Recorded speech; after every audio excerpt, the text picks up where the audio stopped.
Assalamualaikum warahmatullahi wabarakatuh. Saya Wahyu Setiabudi dari kelas Vkom 5 Politik. Di sini saya akan mempresentasikan resume saya mengenai modernization and its discontent, ethic, development, and diffusion of innovation, yaitu chapter 47 di buku The Handbook of Global Communication and Media Ethics. Oke, kita langsung masuk. Oke, di sini ada 3 bahasan utama atau 3 bagian ya. Yang pertama itu ada pengantar atau pendahuluan, kemudian tentang difusi inovasi, dan terakhir masalah etis dalam difusi inovasi. Kita ke bagian pertama tentang pendahuluan atau pengantar. Oke, yang pertama, modernisasi adalah ide yang penuh dengan ketidakpuasan.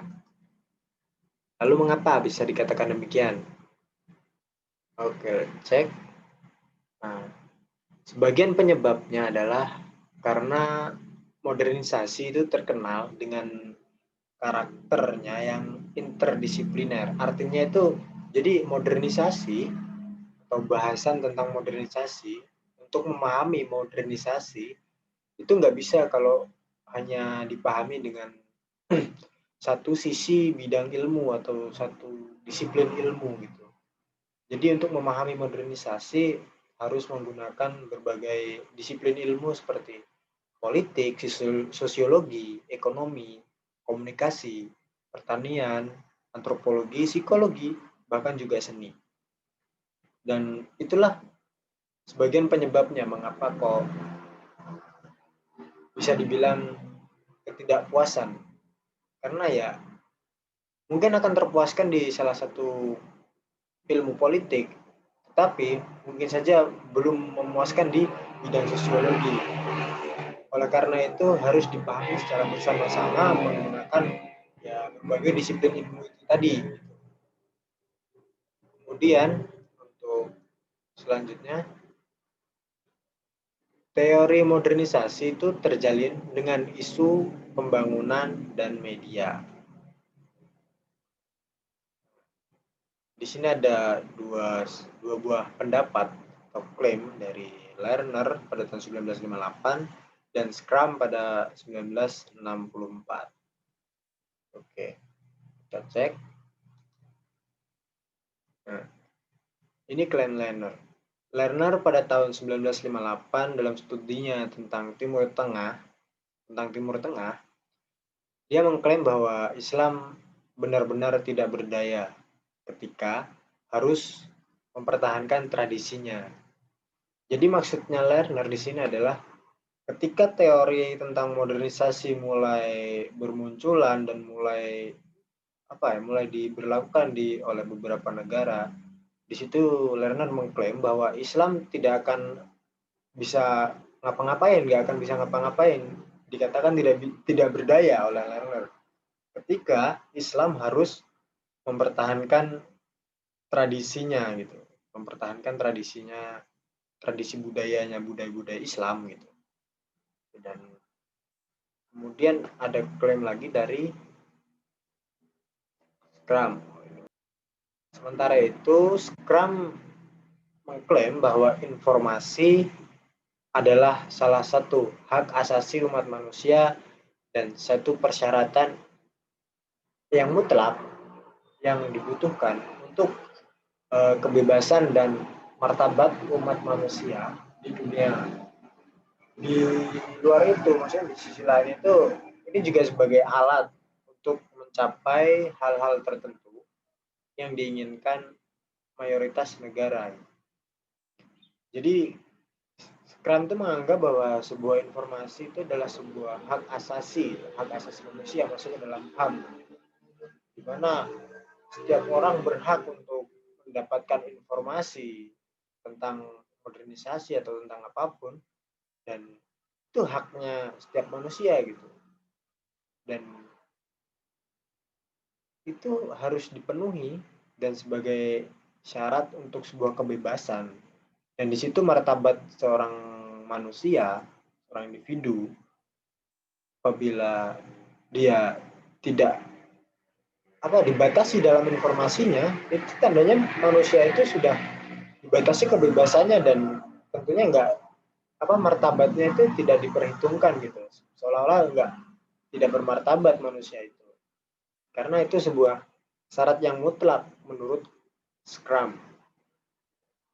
Nah, itu karenanya kenapa dibilang modernisasi selalu bersinggungan atau berkaitan dengan isu-isu pembangunan, karena ya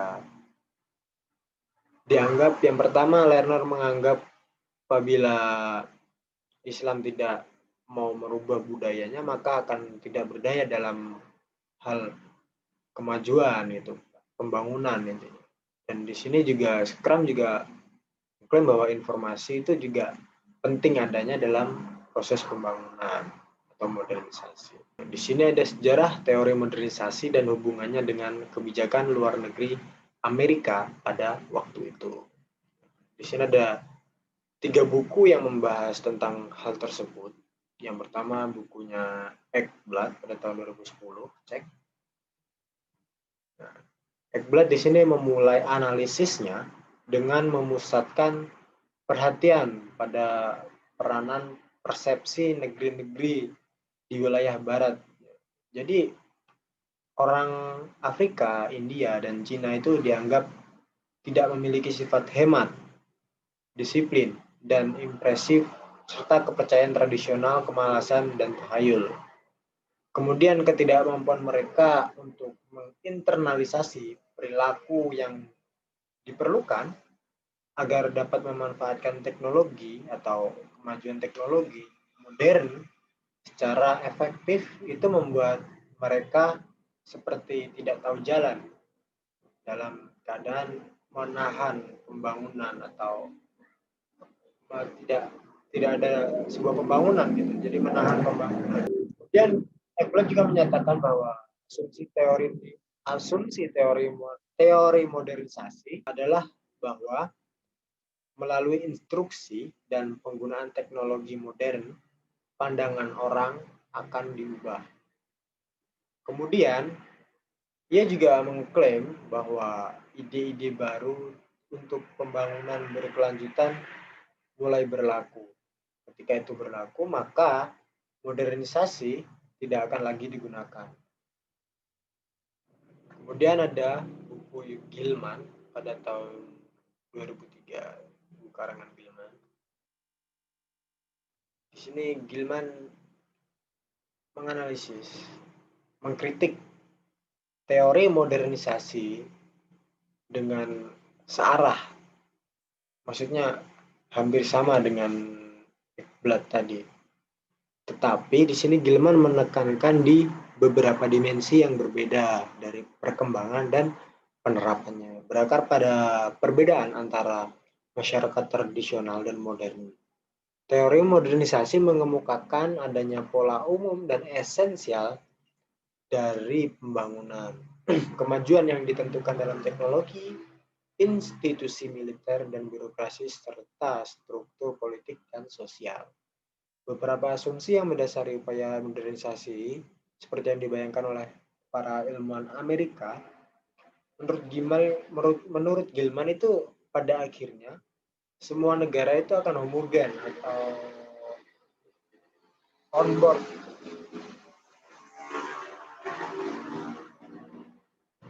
Semua negara itu akan terlihat sama, on board atau ya homogen. Kemudian Gilman mengatakan bahwa pada tahun 1970-an itu teori modernisasi sudah runtuh dan berdasarkan hasil kolektif dari kritik, asumsi yang gagal, dan konsekuensi teori seperti dasar dari konflik Vietnam adalah rasa sinisme dan pesimisme yang mendalam tentang masa depan. Jadi gagalnya teori modernisasi itu salah satu beberapa penyebabnya itu adalah itu tadi, rasa sinisme, yaitu seperti kurang terbuka dalam menghadapi pembaruan atau kemajuan teknologi, dan pesimisme atau ketidakpercayaan diri untuk menghadapi masa depan. Kayak gitu. Untuk Latam tahun 2000. Di sini Latam mendefinisikan modernisasi itu sebagai ideologi, kerangka kerja konseptual yang mengartikulasikan kumpulan asumsi umum tentang sifat masyarakat Amerika dan kemampuannya untuk mengubah dunia yang dianggap kekurangan materi dan budaya.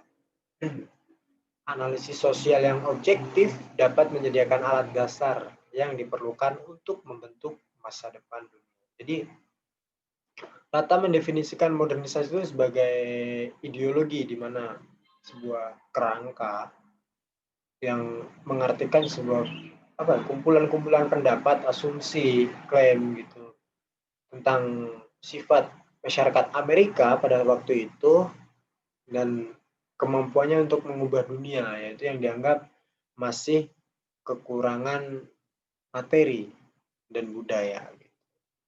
Kemudian analisis sosial yang dilakukan secara objektif itu akan dapat menyediakan alat dasar gitu yang diperlukan untuk membentuk masa depan dunia. Jadi analisis yang objektif itu akan sangat membantu dalam proses pembentukan masa depan dunia, itu maksudnya. Kemudian kualitas esensial yang hanya ditemukan dalam peradaban barat telah membawa kemajuan mereka yang luar biasa. Namun, masyarakat lain itu masih bisa melihat sejarah-sejarah dari Amerika sebagai pelajaran untuk diikuti. Itu untuk diikuti sebagai pelajaran pengalaman yang dialami oleh Amerika untuk dijadikan pelajaran.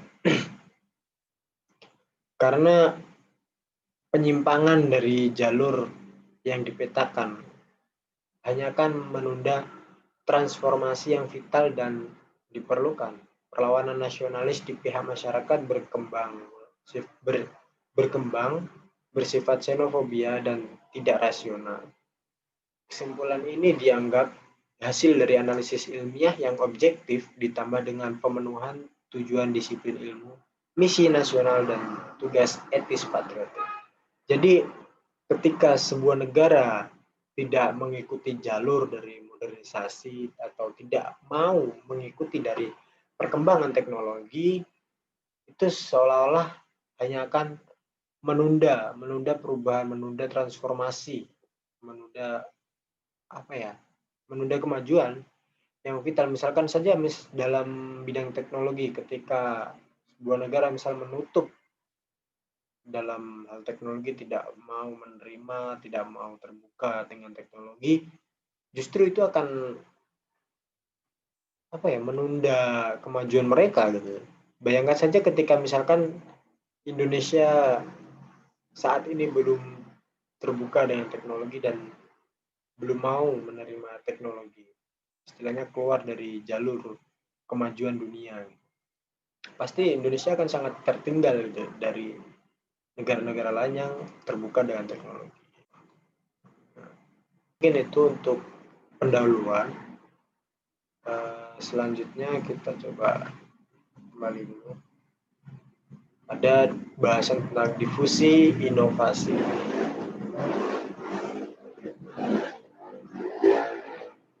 Kemudian setelah teori modernisasi dianggap oleh Gilman itu udah runtuh dan diklaim oleh Ekblad, ketika ide baru tentang pembangunan berkelanjutan mulai berlaku, maka modernisasi tidak digunakan lagi. Tetapi, ada tapinya, tidak semua aspek tesis modernisasi ditinggalkan begitu saja.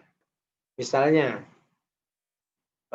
Everett Rogers menggunakan gagasan Rostow tentang lepas landas dan gagasan difusi inovasi dalam karyanya tentang modernisasi. Rogers 2003 mendefinisikan difusi sebagai proses di mana inovasi dikomunikasikan melalui saluran tertentu dari waktu ke waktu di antara anggota sistem sosial. Next. Rogers berpendapat bahwa orang-orang melalui proses keputusan tentang inovasi apapun yang di dalamnya itu dia termotivasi untuk mengurangi ketidakpastian tentang keuntungan dan kerugian dari suatu inovasi. Kemudian Rogers juga berhasil menciptakan model adopter untuk menentukan karakteristik orang dapat mengadopsi sebuah inovasi. Pendekatan Rogers terhadap modernisasi dipengaruhi oleh ilmu sebelumnya dalam hal-hal penting lainnya. Orientasi ilmu Rogers sosial yang sejatinya berkomitmen pada model modernisasi yang universal membawanya untuk mencapai model adopter yang memberikan dasar untuk membandingkan individu dari waktu ke waktu yang mengadopsi inovasi untuk menentukan karakteristik yang mempengaruhi seseorang mengadopsi inovasi awal atau akhir. Di sini Rogers mengelompokkan orang atau individu yang sebagai inovator itu hanya 2,5% pertama yang mengadopsi inovasi. Kemudian ada digolongkan sebagai pengadopsi awal itu 13,5% berikutnya. Kemudian pengadopsi mayoritas awal 34%, dan pengadopsi mayoritas terlambat juga 34% lainnya. Dan ada 16% yang lamban atau lelet. Itu sebuah pengelompokan yang dibuat oleh Rogers setelah penelitiannya. Tentunya di situ tidak terlepas dari tesis-tesis sebelumnya yang tentang modernisasi yang telah diteliti oleh Rogers. Di sini Rogers memiliki beberapa keuntungan dari pendekatannya. Rogers menjelaskan sebelumnya tentang modernisasi adalah sebuah hal itu tidak bergantung pada komitmen nasional apapun, dan dengan demikian menyediakan sarana untuk memahami keputusan individu yang mungkin dibuat terkait dengan investasi atau adopsi inovasi pengguna tunggal. Namun pada saat yang sama tipologi tersebut tidak memperhitungkan peran keluarga atau komunitas sebagai pengaruh proses adopsi. Next. Studi globalisasi secara luas belum cukup memberlakukan perubahan teknologi sebagai bagian intrinsik atau bagian yang sudah menjadi bagian internalnya dari pemahaman tentang apa yang terjadi di dunia. Sampai saat ini proses difusi terus menjadi instrumen dalam mendasari studi tentang penyebaran teknologi komunikasi. Nah, kemudian dalam konteks sosiokultural, suatu masyarakat mungkin menyambut atau menolak perubahan, dan untuk menyambut perubahan tersebut harus memiliki afinitas dan akses ke teknologi tentunya. Kemudian setelah memiliki akses dan afinitas tersebut, ya mereka harus paham juga tentang teknologi tersebut. Di sini teknologi apapun dengan nilai yang dipersepsikan ini dapat diberikan kepada komunitas melalui intervensi.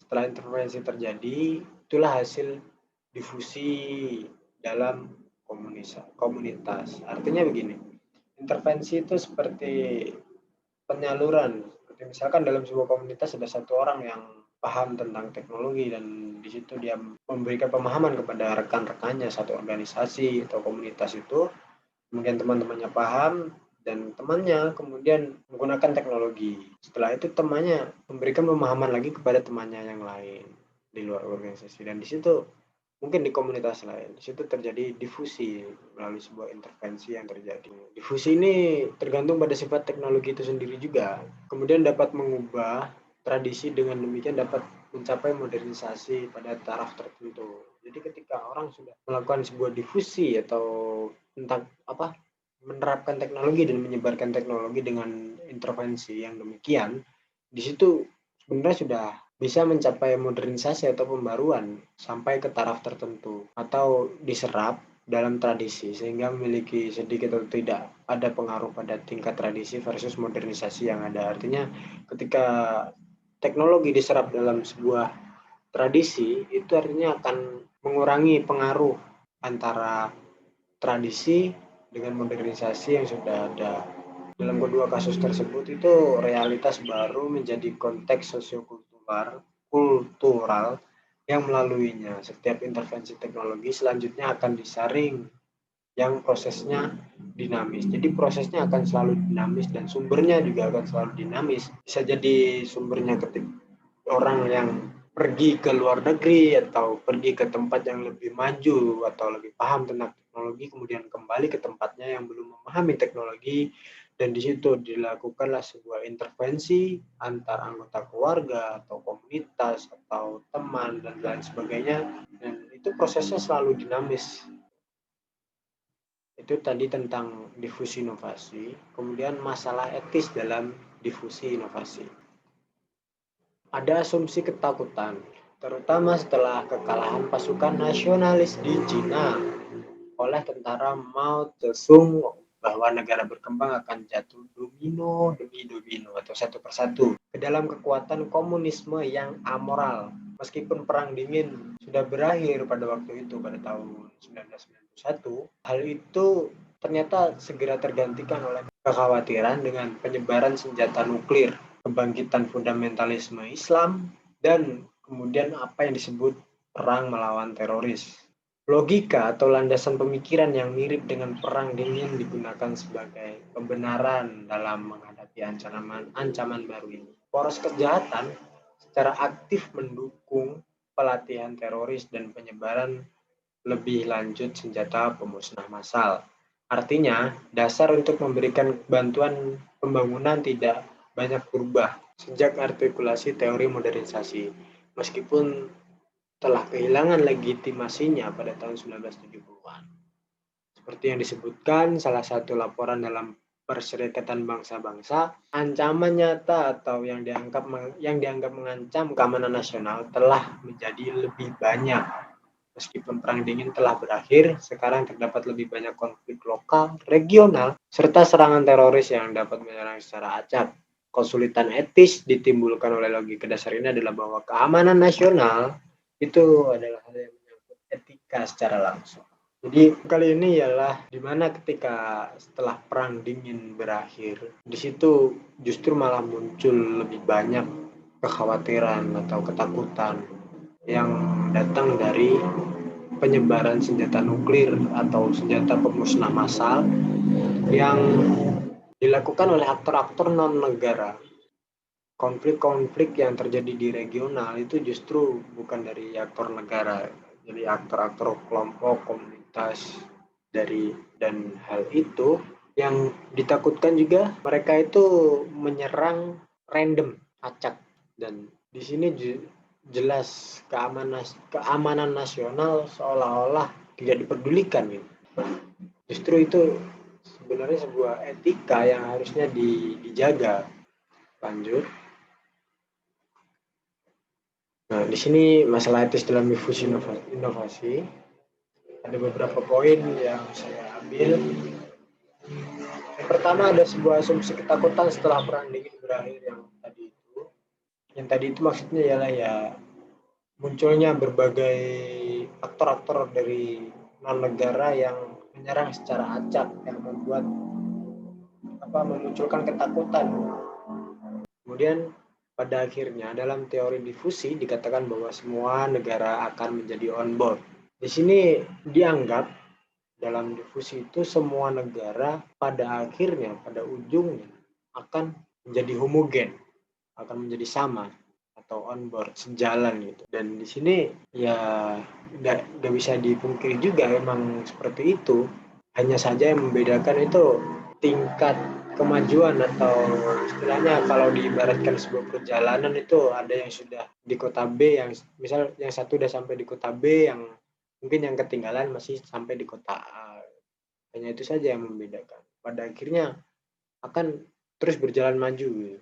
Walaupun ada yang lambat berjalannya, ada yang cepat berjalannya. Dan di situ tergantung bagaimana keterbukaan dari sebuah negara dan keseriusannya dalam memahami menggunakan kemajuan teknologi. Kemudian untuk proses difusi dalam modernisasi itu tidak terlalu memperhatikan tradisi. Artinya dalam prosesnya itu tradisi tidak terlalu diperhatikan dan ya dianggap ya bodo amat lah. Intinya tuh ya biarin tradisi seperti itu. Intinya modernisasi itu seperti ini. Kemudian ketika dibenturkan dengan tradisi-tradisi misal Islam misalkan, ada beberapa modernisasi atau hal-hal modernisasi yang nggak sesuai dengan tradisi-tradisi Islam. Oleh karenanya tadi ada dijelaskan Lerner itu menganggap Islam akan tidak berdaya ketika terus bertahan pada tradisinya. Dan di situ jelas etika juga dipertanyakan. Buktinya sampai sekarang kita bisa lihat negara-negara Islam yang mempertahankan tradisi Islam, namun mereka memiliki cara lain dalam menghadapi modernisasi, seperti Turki contohnya. Kemudian poin selanjutnya, membiasnya diagnosis modernitas dan sekilas globalisasi tampak hanya dibangun di atas tesis modernisasi atau pembangunan. Kemudian ini kita masuk dalam pembahasan globalisasi. Jadi di sini itu globalisasi itu adalah bahasan selanjutnya setelah modernisasi. Tapi sebenarnya secara harfiah atau secara hakikatnya itu sebenarnya sama saja dengan tesis-tesis modernisasi atau pembangunan. Ya sama-sama memperkenalkan teknologi baru, intinya mengglobalkan atau memperkenalkan ke seluruh dunia tentang kemajuan teknologi untuk sama-sama menggunakan teknologi demi kemajuan atau masa depan dunia.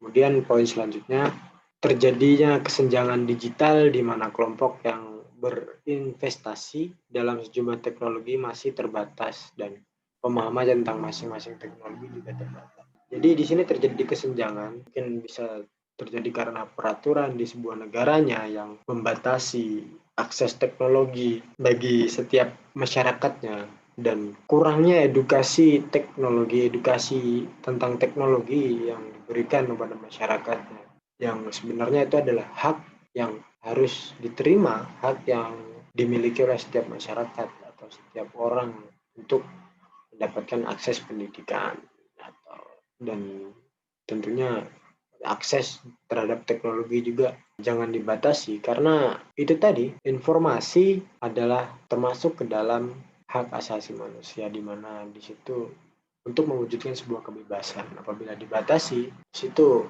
masalah etika terjadi. Kemudian selanjutnya, mereka berada di luar jaringan teknologi, sama sekali tidak menggunakan atau memahami teknologi apapun yang tersedia. Di sini modernisasi terkadang juga terkendala pada mereka yang berada di luar jaringan teknologi. Kemudian investasi telah dianggap dapat mempercepat atau memfasilitasi pembangunan. Nah, investasi di sini maksudnya adalah investasi dalam teknologi ya, berinvestasi kepada teknologi, dapat dengan teknologi itu bisa mempercepat sebuah pembangunan. Artinya di situ dia bisa mengakses seperti informasi, mengakses berbagai hal, dan mengetahui tentang kecanggihan teknologi untuk kemajuan teknologi pada masa itulah, dan untuk memfasilitasi pembangunan dan mempercepat juga pembangunan. Dan di situ ketika sebuah negara tidak mampu atau tidak memiliki kemampuan untuk berperilaku menggunakan teknologi dengan efektif, ya tentu saja itu akan memperlambat pembangunannya, seolah-olah dia tersesat tadi di penjelasan sebelumnya pada pendahuluan tadi. Kemudian salah satu masalah etika yang terakhir yaitu di Timor Barat, mereka memiliki ponsel di luar kota membatasi penggunaannya. Artinya ada pembatasan penggunaan bagi warga Timur Barat. Mereka yang memiliki ponsel ketika keluar kota, di luar kota dibatasi penggunaannya. Untuk apa? Untuk mengurangi perjalanan ke kota, ke tempatnya, untuk mendapatkan akses jaringan itu tadi, untuk mengurangi itu. Maka dari itu dibatasilah penggunaannya. Di sini entah benar atau enggak, yang jelas di situ melanggar kebebasan manusia, hak asasi manusia untuk ya melakukan mendapatkan akses tersebut, untuk mendapatkan akses informasi, dan di sini dibatasi. Jadi itu beberapa poin yang bisa saya jelaskan. Mungkin banyak sekali kekurangan dan masih banyak lagi yang belum bisa saya sampaikan dengan baik pada bab ini. Dan apabila ada yang kurang jelas, bisa ditanyakan. Sekian presentasi dari saya. Saya akhiri, wassalamualaikum warahmatullahi wabarakatuh.